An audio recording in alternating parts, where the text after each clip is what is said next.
Kenapa semakin ramai jumlah jamaah, makin bersih salat kita. Itu rahasianya tuh Pak. Ya. Itu makanya begini.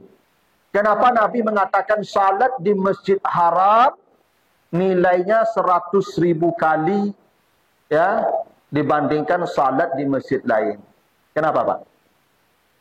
Karena di Masjid Haram tuh ramai jamaahnya. Kalau berjalan kaki Bapak Ibu ke sini, satu langkahnya sama setahun salat malam. Likulli khutwatin yaktuha ajru sanatin siyamuha wa qiyamuha. Satu langkah kaki dia ke rumah, dari rumah ke masjid, Allah setarakan dengan pahala setahun salat malam. Itu hebatnya langkah kaki itu Pak. Ya kalau pakai kendaraan tentu yo lai juga ada pahalanya Pak, tapi tidak segadang itu lai.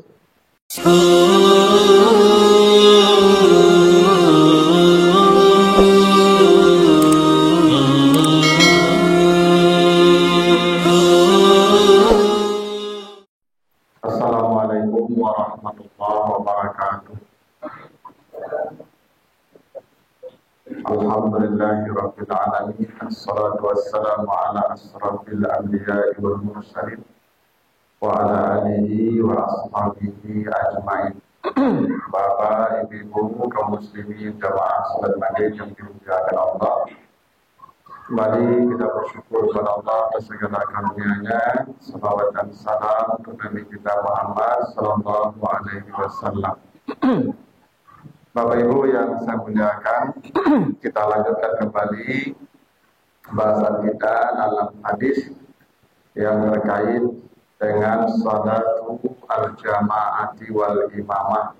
Hadis-hadis yang terkait dengan salat berjamaah dan imamah atau imam.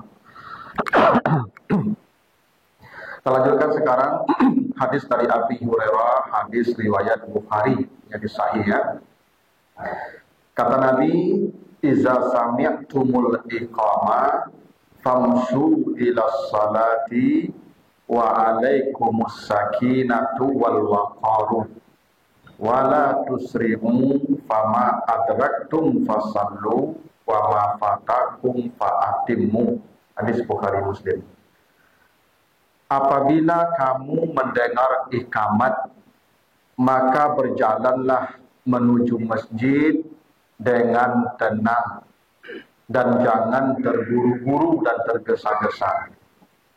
Berapa yang kau dapatkan dari salat berjamaah, maka salatlah sesuai yang engkau dapatkan. Dan apa yang luput, maka nanti tambah dan sempurnakanlah. Aturannya begitu. Apa aturan hadis ini Ibu? Pertama, kalau Bapak Ibu sedang di rumah atau sedang di perjalanan, tiba-tiba kita mendengar iqamat, maka Bapak Ibu tidak boleh berlari, tidak boleh berjalan kencang, tetap saja berjalan lambat dan santai. Itu aturannya. Ada sebagian kita ni Pak takut terlambat, sehingga ketika iqamat di jalan ngoburu. Aduh, nen make ken sarung bagai ya, separuh berlari. Ibu-ibu ya, merdeka tabang bagai ya, berkaja-kaja. Banyak begitu itu. Maka aturannya, kalau kita sedang di perjalanan, mendengar iqamat, berjalan santai biasa saja. Nanti terlambat Ustaz, tidak apa-apa. Berapa kekurangannya, nanti ditambah. Ya, kenapa kita tidak boleh bekejar atau berlari-lari itu, Ibu? Karena kalau kita berlarian itu cepat, terburu-buru, nanti sampai di masjid angok sasak. Apalagi badan kok enggak berisi. Beko waktu takbir ihram, bakaru angok langsung tuh. Ada. Orang yang di samping kiri kanan Bapak Ibunya merasa terganggu jo bunyi angok ada. Ya kan? Nggak lo khusyuk yang sembahyang itu loh. Nah itu. Makanya Bapak Ibu santai saja. Dan Bapak Ibu yang terburu-buru ke masjid itu pun nanti salatnya tidak khusyuk pula tuh. Karena lama nanti tuh mengatur nafas lagi itu. Sampai nafas kita stabil kembali. Nah maka kata Nabi, kalau datang ke masjid itu tidak usah terburu-buru. Itu kenapa Bapak Ibu, dulu para sahabat itu kalau datang ke masjid, sebelum azan sudah datang ke masjid. Di awal kan tak begitu Pak, ditunggu azan dulu, bahkan ditunggu ikamat dulu tuh, makok tak kaja-kaja tuh. Dulu Nabi dan para sahabat itu kalau ke masjid sebelum azan, itu hebatnya kawan-kawan kita dari jamaah tabligh Ibu. Itu apa? Kawan-kawan kita jamaah tabligh itu 10 menit sebelum azan mereka sudah sampai di masjid. Mereka sudah duduk di masjid. Dan itu mereka jaga secara rutin terus-menerus. Makanya Pak, saya kalau dengan jamaah tabligh itu Pak, soal salat berjamaah nih Pak, itu angkat tangan. Tidak talawan walaupun. Tidak takaja ada ibadahnya. Mereka benar-benar maksimal salat berjamaah ini. Karena ada sebuah ketentuan dalam hadis sahih begini Bapak Ibu.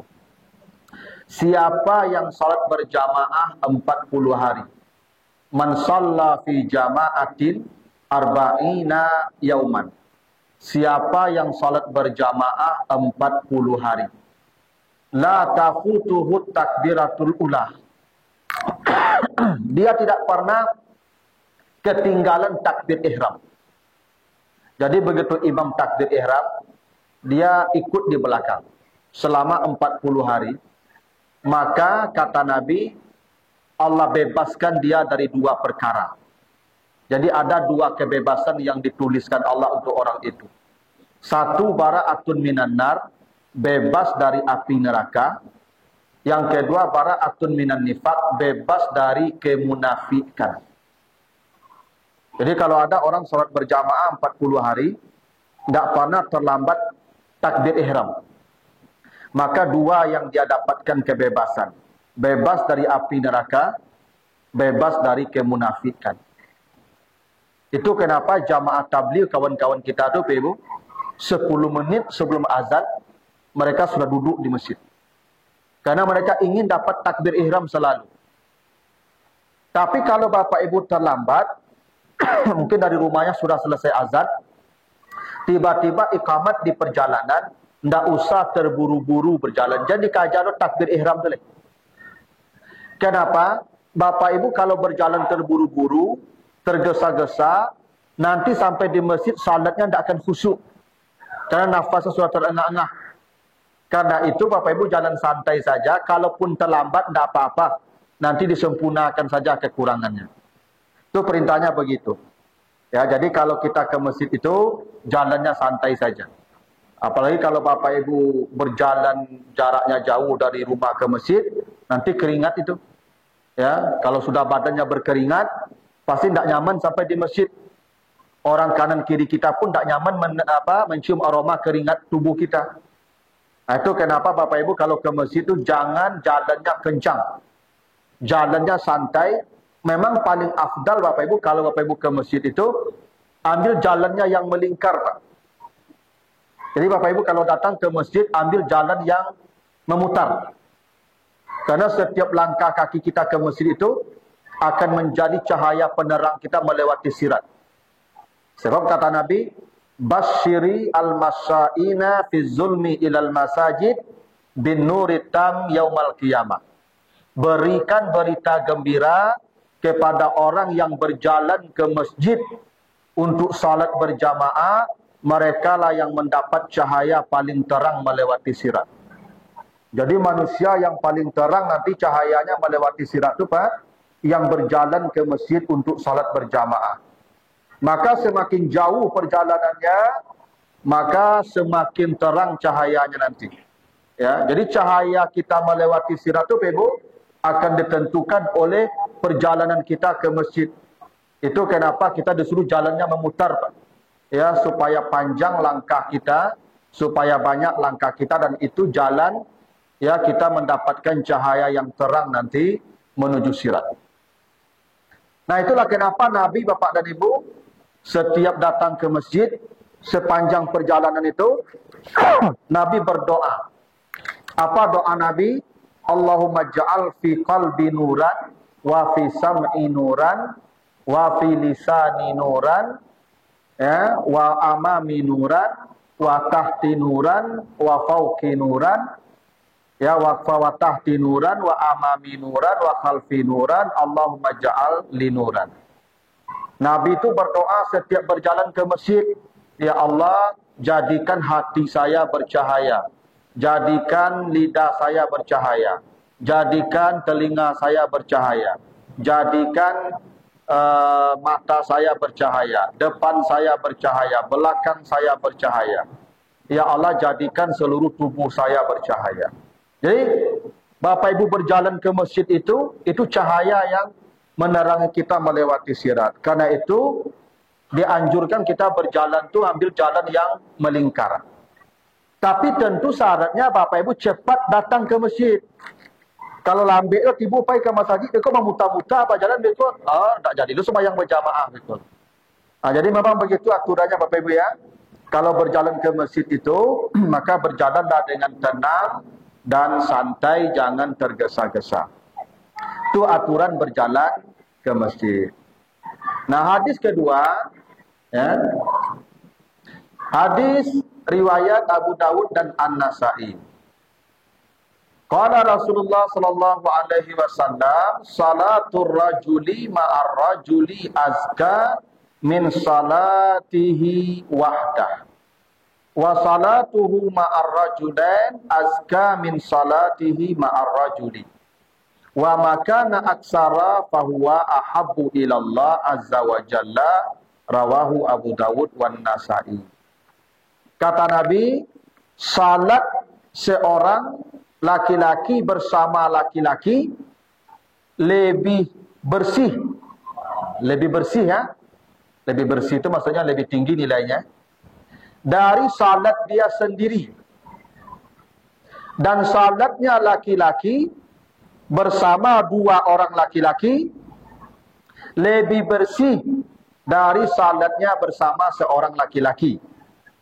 Dan semakin banyak jumlah jamaah, maka itu salat semakin bersih dan semakin dicintai oleh Allah. Jadi kata Nabi, salatnya laki-laki bersama seorang laki-laki, berarti jamaahnya cuma satu. Imam satu, makmum satu. Kata Nabi, salat yang jamaahnya satu lebih bersih daripada yang salat sendiri. Salatnya laki-laki bersama dua orang laki-laki, berarti imamnya satu, makmumnya dua, tiga. Lebih bersih dari salatnya laki-laki bersama seorang laki-laki. Maksudnya imamnya satu, makmumnya satu. Lebih baik yang dua makmum tadi. Dan kata Nabi, semakin banyak jamaah, semakin bersih salatnya, semakin dicintai oleh Allah. Apa makna hadis ini, Ibu? Maknanya adalah semakin ramai jamaah itu, maka semakin bersih salatnya, semakin dicintai oleh Allah salatnya. Makanya Bapak Ibu, misalnya begini. Ya, kalau ada di masjid ini salatnya 100 orang. Tapi lambat mulai salat. Di masjid sebelah itu jamaahnya 50 orang, tapi di awal waktu salatnya. Maka lebih baik Bapak Ibu cari masjid yang jamaahnya lebih banyak. Karena semakin banyak jamaah itu, semakin bersih salatnya. Makanya Bapak Ibu, salat berjamaah ini dulu Nabi pernah menunda salat Isya. Dulu kan tidak ada mik, tidak ada listrik. Setelah azan, jamaah baru sedikit datang. Maka Nabi tunda salat Isyanya sampai sekian lama, sehingga jamaah menjadi ramai. Karena prinsip jamaah ini, Bapak Ibu, semakin ramai jamaah, semakin bersih salat kita. Semakin tinggi nilai jamaah kita. Begini filosofinya. Air ini, kalau masuk ciri cacat, Bapak Ibu, kok najis, tidak bisa diminum nih kok. Cara mensucikan air ini supaya bisa kembali dipakai, diminum, gabungkan dengan air lain. Masukkan air sadonyo sampai 2 pula, maka air yang ini mengambil kembali, minum kembali, suci dia. Kenapa? Dia sudah berjamaah dengan air lain. Jadi mensucikan air yang bernajis gampang. Bagaimana caranya? Kumpulkan bersama air lain. Bila dia dikumpulkan dengan air lain, nanti sampai 2 kula jumlahnya, air yang semula bernajis berubah status menjadi bersih. Itu kenapa salat berjamaah itu membersihkan lebih bersih dari salat sendiri. Semakin ramai jamaahnya, makin bersih salat itu. Makanya air laut tidak bisa lagi dikotori. Bagaimanapun bangkai dimasukkan ke lautan itu, mereka jadi berkontainer-kontainer masuk bangkai ke laut itu, laut tidak akan kotor. Kenapa? Terlalu banyak airnya. Maka jamaah semakin banyak, salatnya semakin bersih. Salat ini Bapak Ibu, kalau Bapak Ibu sendiri salat, mungkin banyak takana. Mungkin takana ikut, maka salat Bapak Ibu rusak itu. Mungkin Bapak Ibu pikirannya macam-macam, rusak itu. Tapi karena berjamaah, maka semua salat jamaah itu menjadi baik karena dihitung siapa di antara mereka salatnya yang paling baik. Itu kenapa Bapak Ibu, semua jamaah salatnya dinilai dengan salat imam. Karena imam itu yang paling baik bacaannya, yang paling banyak hafalannya, yang paling dalam ilmunya. Andai salat imam tidak baik, boleh jadi nilainya rendah. Maka malaikat akan mencari di saf pertama siapa salatnya yang paling tinggi nilainya. Maka semua jamaah dinilai dengan salat jamaah yang tertinggi itu. Bisa jadi tadi maghrib imam salatnya tidak baik. Mungkin nilai salat imam ini cuma 70. Maka nilai salat jamaah belum dengan salat imam. Mungkin di saf 1 tadi ada yang lebih baik dari imam salatnya. Mungkin saya tadi salat saya nilainya 90. Maka semua jamaah akan dinilai salatnya dengan salat saya.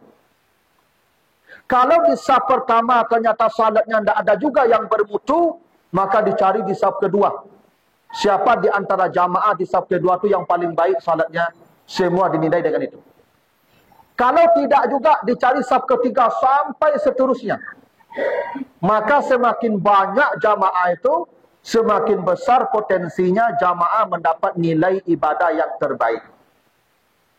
Itu kenapa kata Nabi, salatnya seseorang dengan 2 orang jamaah lebih baik dari salatnya seseorang dengan seorang jamaah. Makin banyak jumlah jamaah, makin bersihlah salat itu.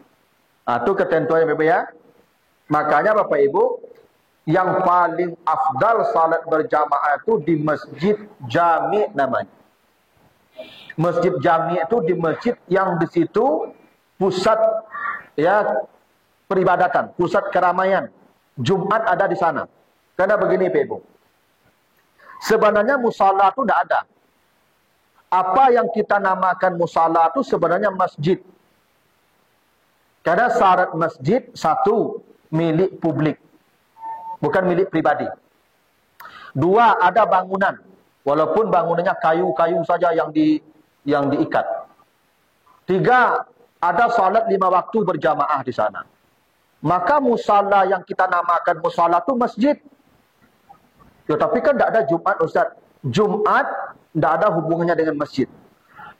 Karena Jumat itu bisa di masjid, bisa di rumah sakit, bisa di tengah lautan, bisa di hutan, bisa di gunung, bahkan salat Jumat bisa di bulan.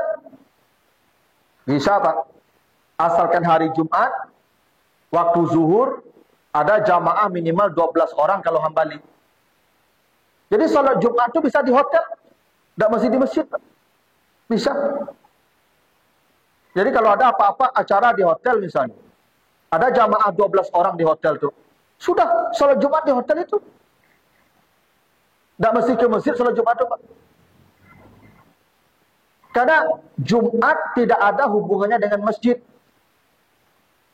Apa misalnya pergi ke ladang, rombongan, ada sekitar 20 orang pergi ke ladang. Tak usah Pak turun dari ladang tu pergi ke masjid. Di ladang tu saya Jumat. Bisa. Ya tunjuklah khatib salah satu. Oh tak ada yang pandai turun dan lain. Pergilah ke masjid ya Pak. Ya kan khatib Jumat tu tak mesti panjang Pak. Alhamdulillah, tasyahud, salawat, wasiat, baca ayat. Nanti di khutbah kedua tambah dengan doa untuk orang Islam. Ampunan. Itu saja Pak. Tak panjang-panjang khutbah tu. Khutbah Jumat itu 2 minit saja Pak. 2 minitnya. Alhamdulillahillazi arsala rasulahu bil huda wa dinil haq. Asyhadu an la ilaha illallah wa la syarika lah. Allahumma shalli ala Muhammad wa ala ali Muhammad. Ya, usikum wa iyaya bitaqwallah. Faqalallahu ta'ala fil Qur'anil Karim. Baca ayat. Dah, duduk dah. Cuba kau ulanglah balik dan tadi itu. Itu doa dah. Tak perlu lah. Setengah jam tagak membaca ketubah lah Pak. Ketubah Jumat kau 2 minit saja. Rukun kan? Rukun kan segitunya Pak. Jadi kalau apa ada acara misalnya sudah tampek. Masjid jauh. Tak usah Pak cari masjid. Apa Jumat saja tampek itu. Jumat tidak ada hubungannya dengan masjid. Nah cuman kalau ada masjid yang di situ ada Jumat, maka masjid itu disebut masjid jami'. Yang tidak ada Jumat ya masjid saja. Cuman kita yang tidak ada Jumat namanya musalla. Yang ada Jumat namanya masjid. Padahal tidak ada begitu. Tidak ada aturannya begitu. Nah, yang paling afdal salat berjamaah itu di masjid jami'. Kenapa? Karena di masjid jami' itu pasti ramai. Kenapa? Semakin ramai jumlah jamaah, makin bersih salat kita. Itu rahasianya tuh Pak. Ya. Nah, itu makanya begini. Kenapa Nabi mengatakan salat di masjid haram nilainya 100.000 kali ya dibandingkan salat di masjid lain. Kenapa Pak? Karena di masjid haram itu ramai jamaahnya. Tak ramai Pak masjid haram ya? Ramai Pak. Jutaan Pak jamaah di situ tuh. Itu makanya lebih tinggi daripada salat di masjid lain. Ya, itu salah satu rahasianya. Jadi Bapak Ibu, nanti kalau berjamaah itu lebih afdal di masjid yang ya ramai jamaah. Semakin ramai jamaah, semakin bersih salat kita. Jadi kalau salat kita kurang-kurang baik, dengan ramainya jamaah di situ, salat kita menjadi baik. Karena nilainya akan dicari nilai siapa yang terbaik dari jamaah yang banyak itu. Itu rahasianya tuh Pak ya. Salat ya berjamaah itu semakin jamaahnya semakin ramai jamaah, semakin bersih salatnya kata Nabi. Dan semakin dicintai oleh Allah. Baik, baru 2 hadis. Ada pertanyaan dulu Pak Ibu? Sampai sini. Ada? Silakan Pak. Waalaikumsalam.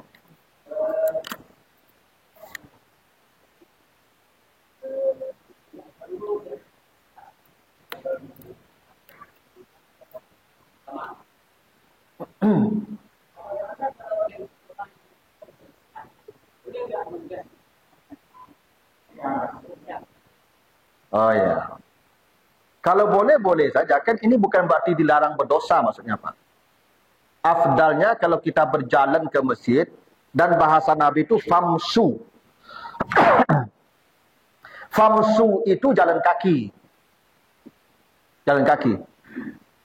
Kalau berjalan dengan kendaraan, bahasa Arabnya sara. Yasiru. Makanya mobil bahasa Arabnya sayyarah. Nah, Nabi mengatakan famsu. Karena masa itu artinya jalan kaki. Maka ada bertamasa. Bertamasa itu artinya jalan santai. Itu tamasa. Ini konteksnya dulu kan tidak ada orang pakai kendaraan Pak. Mas Haji. Berjalan kaki. Dan memang begini Pak Ibu.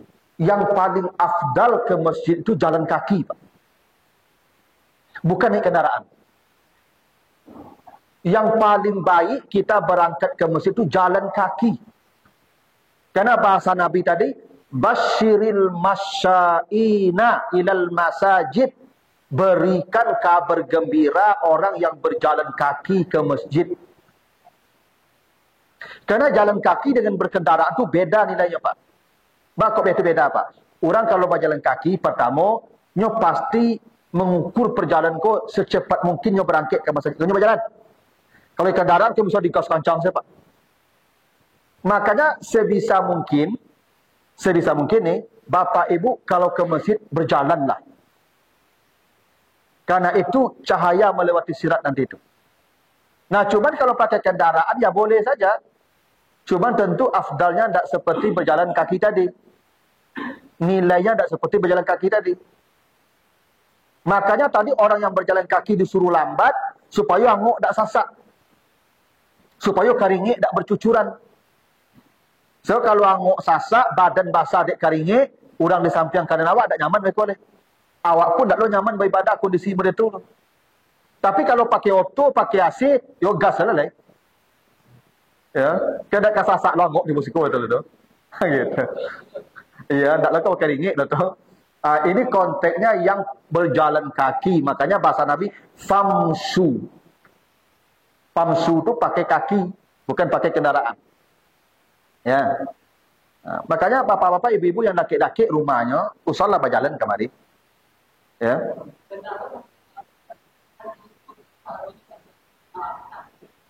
Iya tuh, Pak.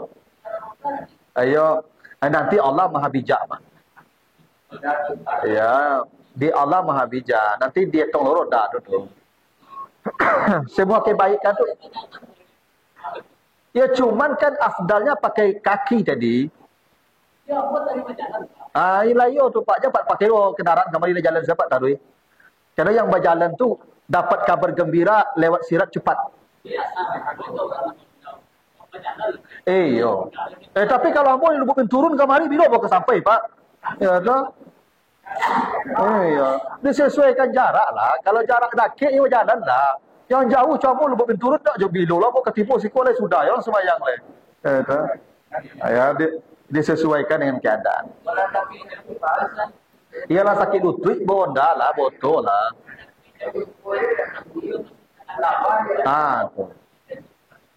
Dulu azan tak pakai mic lah, Pak. Tak pakai mic lah. Jadi kalau azan terdengar ke rumah, pasti di samping masjid rumahnya. Kalau kini tak bisa patokkan apa le Pak, mic le Pak, azan suara azan le. Kalau mic ku kejangkauannya tinggi, apalagi kalau tawanya tinggi. Iyalah, tak mungkin orang mau mandi berjalan kemari tu. Nabi bertanya, ada sahabat buta, ya Rasulullah, ana rajulun a'ma, saya ni buta. Buta. Wala yakuduni, wala ahada yakuduni ilal masjid. Tidak ada seorang pun yang bisa mengantarkan saya ke masjid. Saya buta. Bolehkah saya salat sendiri di rumah? Bolehkah saya salat sendiri di rumah? Kata Nabi, hal sami'tan nida, sampaikah suara azan ke rumahmu? Maka dia jawab, sami'tu ya Rasulullah, saya dengar ya Rasulullah, saya dengar azan ke rumah saya. Maka kata Nabi, fa'ajibhu, engkau mesti datang ke masjid. Tentu Bapak Ibu, orang mendengar suara azan ke rumahnya di masa Nabi itu, dipastikan rumahnya di sudut masjid. Karena di zaman itu belum ada pengeras suara seperti sekarang. Cobalah Bapak Ibu kalau azan tidak pakai mic sekarang. Yang mendengar paling sampai ke tepi jalan saja tuh. Maka dipastikan sahabat yang buta tadi rumahnya di sudut masjid. Itu maka kata Nabi, engkau wajib datang ke masjid karena rumah engkau di sudut masjid. Nah, tapi kalau rumah jauh tentu tidak. Walaupun azan sampai ke rumahnya, karena jangkauan suara itu tergantung tingginya toa itu. Gitu. Nah, tapi intinya yang jarak dekat ke masjid, usahakanlah berjalan kaki datang ke masjid. Afdalnya begitu. Ya. Karena dalam hadis At-Tirmizi, Bapak Ibu yang datang ke masjid sekarang mendengar ceramah ini, Kalau berjalan kaki, Bapak Ibu ke sini, satu langkahnya sama setahun salat malam. Likulli khutwatin yaktuha ajru sanatin siyamuha wa qiyamuha. Satu langkah kaki dia ke rumah, dari rumah ke masjid, Allah setarakan dengan pahala setahun salat malam. Itu hebatnya langkah kaki itu, Pak. Ya kalau pakai kendaraan tentu yo lai juga ada pahalanya, Pak, tapi tidak segadang itu lai. Berjalan kaki. Itu Pak ya, soal hadis berjalan ke masjid tadi. Amu tak ada dulu Ibu tahun 80-an Amu mengawani ya, ada nenek Amu dulu Ibu pergi ke Mas Haji, Amu mengawani dulu subuh-subuh. Itu pakai sulu, lampu sulu tu Pak. Ya, lampu bambu, si minyak tanah bagi sabui. Ya kan? Di tonggiangan tu dibakar. Itu berjalan sejam subuh ke Mas Haji itu Pak. Jam hampir lah berjalan ke Mas Haji itu Pak, dalam kalem tu Pak. Itu yang paling rancak tu Pak. Dalam gelap gulita tu dia berjalan kaki ke masjid. Dan kata Nabi, itulah orang yang paling cepat melewati sirat. Yauma taral mu'minin wal mu'minat yas'a nuruhum baina aydihim wa bi aymanihim. Engkau akan melihat orang-orang itu nanti melewati sirat dengan kecepatan cahaya depan, kanan dan mereka. Yang berjalan dalam kegelapan malam itu. Ya, zaman dulu kan tak cekini jalan pakai lampu jalan apa itu. Kata, itu hebatnya berjalan tu. Itu makanya famsu tadi, jalan.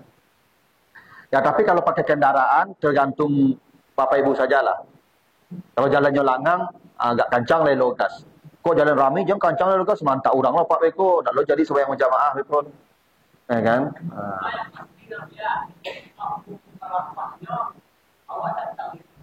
Tuh. Intinya datang lebih cepat. Supaya nak lari-lari ke Mas Haji. Jangan ditunggu ikamat dulu baru berangkat. Sabalun azan diboleh. Itu makanya kata Nabi, siapa yang datang waktu pertama, duduk di saf pertama, diberikan pahala berkorban seekor onta. Jadi datang di waktu pertama, duduk di saf pertama. Dua syaratnya tu Pak. Ada orang datang dulu tapi di belakang duduk. Tu tak je lah tu. Ya. Jumaat je kau Pak. Apa-apa kau dah dulu tiba Jumaat tapi duduk di belakang. Atau kemudian tiba duduk di bengkok. Tak ada pek tu Pak. Nyo datang pertama duduk di saf pertama, dua syaratnya tu Pak. Dapat pahala korban seekor onta. Onta tu ci Innova. Bagi siapa yang dapat Innova tu, duduk di saf pertama, datang di waktu pertama. Ya. Tapi yang aneh dah apa Pak, masalah ya. Ada apa-apa aku. Lai dulu tiba tapi memilih di belakangnya. Sehingga Pak pengurus lah payah membawa. Bapak jaga saudara-saudara, tolong isi saf depan karena masih banyak yang kosong. Supaya saudara kita yang terlambat nanti tidak menginjak bahu kita. Tidak ya mengarik Pak. Tetap duduk di belakang. Padahal kata Nabi, unta, jawi, kambing, ayam, ada di belakang tu terlalu puyuh tu Pak. Ya. Tapi orang ketujuh terlalu puyuh tu Pak. Makanya apa pada seluruh ya Pak Pengurus, cara membuat jamaah kau kada kamu kosapnya jamaah. Seraan PT 100,000 di muka bah. Nombor 2 50, nombor 3 20, nombor 4 10. Di belakang dia nombor pipiah saja. Duduk di saf, ambil salai surang di saf bawah duduk. Ambo yakin saf 1 penuh Pak. 1,000. Iko unto Pak, unto. Tak 1,000 lah unto. Tapi tak yo namanya temku orang kalau Pak. Itu rahasia pahala ko ditutup Tuhan Pak. Kok nampak pahala ko Pak memang saleh Pak sadonya Pak. Tak jadi ujian hidup boleh. Coba kata Nabi apa ini Pak? Siapa yang salat sunat 2 rakaat di waktu fajar, habis azan subuh dia salat sunat 2 rakaat. Apa yang dia dapatkan kata Nabi? Khairum minad dunya wa ma fiha. Lebih dari nilai dunia dan isinya. Tak kadang tu Pak. Akhirnya tak usahlah dunia dan isinya kadang mana tu Pak. siapa yang solat subuh, yang solat sunat sebelum solat subuh di masjid setelah azan, dapat Innova 1 unit, tagak Innova ancak-ancak stupa. Ambillah Innova cik surang kalau boleh solat sunat di masjid tu, sudah azan subuh. Ambo yakin lalu di masjid orang satu. Yakin ambo tu Pak. Rami orang lalu di masjid ke Pak. Bakal itu tu Innova nampak cik. Ikut dunia dan isinya. Cuman tak nampak. Maka orang nak tertarik. Sama je tadi tu. Kalau duduk di sapa tamu, salat di sapa tamu, nilainya korban seekor onta. Cuman tak nampak untur tu loh. Tu maka ke belakang ni berlari cuma. Apa kok kecik Nabi duduk di sapa pertama, datang di waktu pertama, gadang palonya. Maksudnya kalau pergi ke masjid kok dulu tiba. Itu makanya bahasa Nabi, man ghassala yaumal jum'ah wa ba'takara wa dana wastama'a wa ansata. Siapa yang mandi di pagi Jumat, lalu capek tiba ke masjid, dulu sampai mendaki duduk ke mimbar mendengar khutbah. Kata Nabi, langkah kakinya disamakan dengan setahun salat malam, setahun puasa sunat. Bahasa Nabi apa tadi? Mandi dulu pagi itu. Setelah mandi apa? Capek tiba. Setelah capek tiba apa? Mendaki duduk. Tahu betul? Maka Jumaat kau bebo kok dapat jam 10 tu tiba di masjid lah. Tak batunggu azan tiba lah. Ikut selalu azan memang garik deh bebo. Makanya Jumat tu hari libur. Libur Jumat tu Pak. Tu maka haram puasa. Karena hari tu hari libur. Hari makan-makan berkumpul-kumpul. Berkumpul kok capek. Makanya umat Yahudi dulu diubah jadi baru. Bakal ubah jadi baru. Ia bakal raja ia di Sabtu tu. Mereka kan di Sabtu capek awal Jumat. Umat Yahudi di Sabtu tu beribadah. Tapi ada yang menangkap ikan juga di Sabtu tu jadi baru. Makanya ibadah Jumat tu ibadah hebat. Maka capeklah tiba. Dulu tiba. Nah itu intinya ke masjid tu Pak. Jadi kalau ke masjid kau jangan kudian-kudian tiba. Itu intinya tu. Tu makanya kau terlambat. Sudahlah terlambat berjalan santai saja lelai. Jangan kerja-kerja lelai. Kau kayo dulu tiba tadi. Kau kayo kedapet takbir ihram imam tu. Capeklah tiba. Tapi kau lambat berjalannya ikamat orang aja kerja-kerja lelai. Jalan santai saja. Bara tinggal kau sempurnakan saja. Aturannya betul. Ya. Baik, masih ada Pak Ibu? Silakan.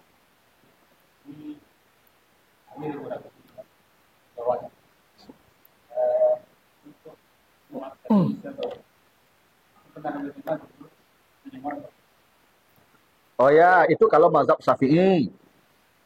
Dalam mazhab Syafi'i, jumlah Jumat itu minimal 40 laki-laki yang mukim. Yang musafir tak masuk.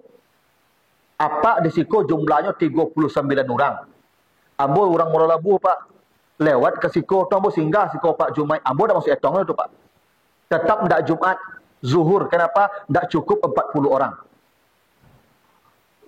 Dalam mazhab Syafi'i syarat Jumat itu 40 laki-laki dewasa yang mukim. Yang penduduk setempat. Kalau ada musafir satu orang, maka tak boleh Jumat, tetap zuhur saja. Kerana tak cukup 40, 39 cuma. Tapi dalam mazhab Hambali, cukup 12 orang. Karena ada riwayat, ketika Nabi sedang berkhutbah, datang itu kabilah, membawa barang dagangan dari Syam. Orang Madinah sedang butuh makanan pokok. Datang ini barang diobral murah. Maka sahabat yang sedang mendengar khutbah, lari semua. Lari meninggalkan Nabi sedang berkhutbah. Maka yang tersisa ketika itu menurut riwayat hanya 12 orang. Dan Nabi tetap melanjutkan khutbah dan Jumat dengan yang 12 orang itu. Nah, ini dasarnya minimal Jumat tetap lanjut kalau ada laki-laki 12 orang. Tapi sebagai mengatakan justru boleh 3 orang saja boleh. Karena namanya jamaah, Jumat itu bersama. Jum'ah tu artinya berkumpul. 2 orang tu berkumpul nama itu. 3 orang tu bersama nama itu. Yang tak bersama seorang. Maka kalau ada 3 orang, bisa juga Jumat. Dengan memahami kepada definisi Jum'ah yang artinya berkumpul. Yang artinya bersama. Yang artinya lebih dari 1. Ya, tapi kalau saya lebih memilih mazhab Hambali. Minimal 12 orang. Karena itu lebih kuat dasarnya. 12 orang. Jadi kalau Bapak Ibu nanti ada acara misalnya di mana, misalnya pergi ya acara ke jalan-jalan, misalnya ke hutan, ada suatu hutan ya. Turun ke masjid jauh dari hutan tu Pak. Apa sembahyang Jumat saya di hutan tu? Tunjuk khatib surang. Nah, tagak di mimbar tu. Bapak Ibu kalau musim haji pas wukuf di Arafah hari Jumat, di mana hari sembahyang Jumat? Ya di padang Arafah tu sembahyang Jumat. Di tenda tu sembahyang Jumat. Ya tak? Banyak ada orang Jumat itu. Di tenda tu Jumat dah. Di tenda tu Jumat dah, dah betul? Tak mesti seluruhnya berkumpul tu Pak. Minimal cukup 12 tadi. Udah, cuma di situ. Tunjuk khatib surang. Selesai. Kan tak mesti ke Masjid Haram Bapak kalau hukum hari Jumat tu. Kan tak ke Masjid Haram kan? Tak Jumat bisa di lapangan tu. Itu bukti salat Jumat tak ada hubungannya dengan masjid. Salat Jumat tu di mana kita zuhur, hari Jumat, ada jamaah 12, Jumat ada di sana. Tak mesti ke masjid tu Pak. Cuman kalau ada masjid yang di situ ada Jumat, namanya masjid jami'. Disitulah yang paling afdal salat berjamaah. Makanya namanya jami', tempat berjamaah. Disitulah yang paling afdal iktikaf. Kenapa paling afdal iktikaf di masjid yang ada Jumatnya? Supaya awak tak pindah tampik beko Jumat. Kalau apa ibu iktikaf di musalla, otomatis Jumat ada di situ kan? Beko apa sembahyang Jumat pasti pindah tampik. Iktikaf pun tak boleh pindah tampik. Afdalnya di tampik itu sampai sudah. Itu kenapa iktikaf lebih afdal di masjid jami', di masjid yang ada Jumatnya. Itu tuh Pak. Ya. Jadi itu memang perbedaan Pak soal jumlah. Ada yang memahami 40, ada yang memahami ya 12. Kalau di kota, mazhab Syafi'i bisa dipakai. Karena orang ramai di kota. Kalau di kampung Pak, jangan pakai mazhab Syafi'i, tak jadi Jumat dekor. Di kampung tu Pak mencari orang 20 saya bayar Jumat Pak. Orang di kampung tu Jumat kok tipis Pak. Apakah tunggu orang sampai puluh dulu tak jadi ku Jumat dekor. Cukup 2 balik saya kalau di kampung tu. Lagi orang di kampung Pak pergi ke sawah kadang-kadang balik ke rumah itu Pak. Ya. Maka untuk di kampung je pakai Syafi'i jumlahnya leh. Pakai Hambali 2 balik. Tapi kalau di kota aku pakailah Syafi'i Pak. Awak ramai di kota aku banyak. Ya padik. Ya sampai puluh tu ya sebentar mengumpul orang di kota kan. Baik. Ya silakan Pak.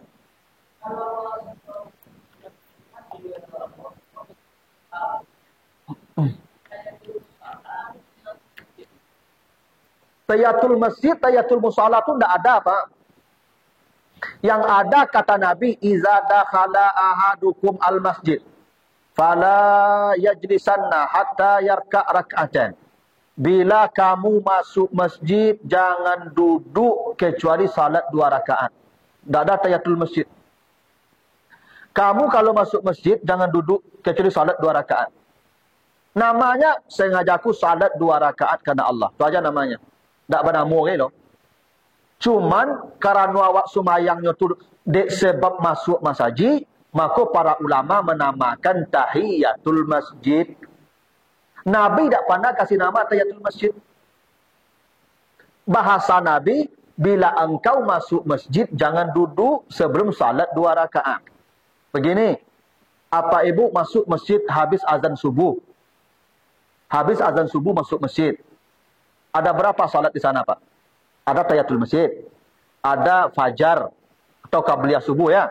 Ada wudhu. Ya, Bapak ibu salat 2 rakaat saja. sengaja aku salat 2 rakaat kadang masuk tahiyatul masjid, masuk rawatib atau fajar, masuk wuduk di situ, di 2 rakaat itu. Tak perlu kasih nama. Karena kata Nabi apa tadi? Kalau kau masuk masjid, jangan duduk kecuali salat 2 rakaat. Masuk di situ tu. Bahkan Bapak Ibu masuk ke masjid subuh, habis azan subuh, lampi ikamat 3 waktu samini. Lai orang ke ikamat, jangan sembahyang sunat je leh. Balik Ustaz, berdiri saja menunggu ikamat. Lalu Bapak Ibu kan tak boleh duduk tadi. Kan tak duduk, berdiri kita. Begitu salat subuh dimulai, maka pahala tahiyatul masjid include di salat subuh itu. Karena perintahnya tadi, jangan duduk sebelum salat 2 rakaat. Tak disebutkan sunat dan wajib. Kan tak ada sunat dan wajib disebutkan. Yang penting kalau masuk masjid, jangan duduk. Kecuali salat 2 rakaat. Maka salat subuh yang Bapak kerjakan dengan berdiri menunggu ikamat tadi, maka otomatis di situ ada pahala tahiyatul masjidnya. Makanya salat tahiyatul masjid itu tidak ada. Yang ada, jangan duduk kecuali salat 2 rakaat itu yang ada. Ya. Nah, cuman kalau Bapak Ibu biasa, Abu yo biasa Ustaz bagi nama tahiyatul masjid lanjut. Tak salah.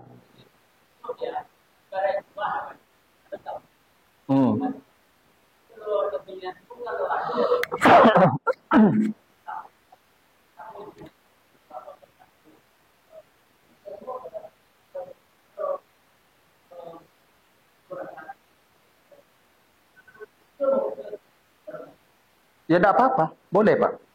Yang wajib banamo tu salat wajib. Sengaja aku salat zuhur, ya wajib banamo Pak.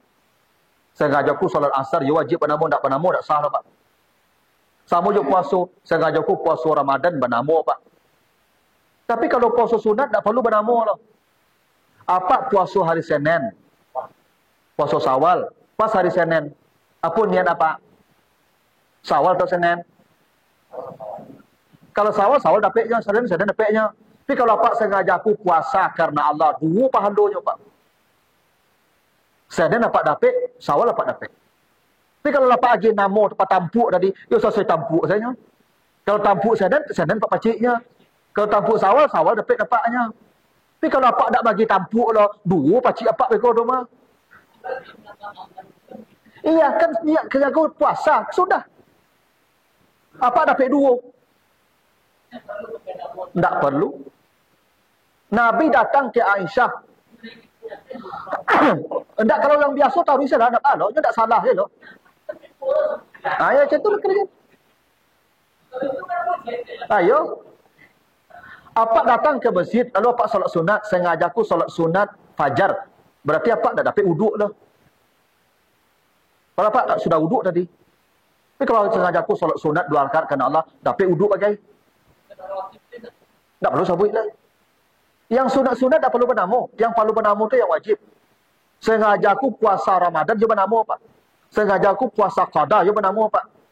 Tapi kalau puasa sunat, inni saim, kata Nabi, aku berpuasa. Tak bernama lah Pak. Itu. Nah, itulah dulu Bapak Ibu ya.